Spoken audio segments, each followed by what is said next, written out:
নমস্কার বন্ধুরা, তোমাদের সবাইকে স্বাগত জানাই জিকে পয়েন্ট 365 ইউটিউব চ্যানেলের আরও একটি নতুন ভিডিওতে। আজকে আমরা তোমাদের সাথে প্যারিস অলিম্পিক 2024 নিয়ে কিছু গুরুত্বপূর্ণ প্রশ্ন উত্তর আলোচনা করব। 1 নম্বর প্রশ্ন, 2024 প্যারিস অলিম্পিক কোন দেশে অনুষ্ঠিত হয়েছে? সঠিক উত্তর প্যারিস, ফ্রান্স। 2 নম্বর প্রশ্ন, প্যারিস অলিম্পিক 2024-এর মোটো কী ছিল?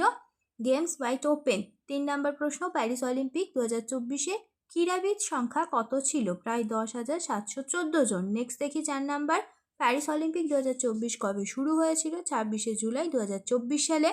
প্যারিস অলিম্পিক 2024 কবে শেষ হয়েছিল? 11ই আগস্ট 2024 সালে।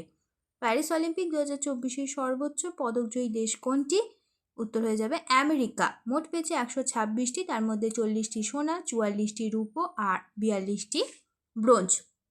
নেক্সট, প্যারিস অলিম্পিক 2024-এ ভারতের স্থান কত? 71।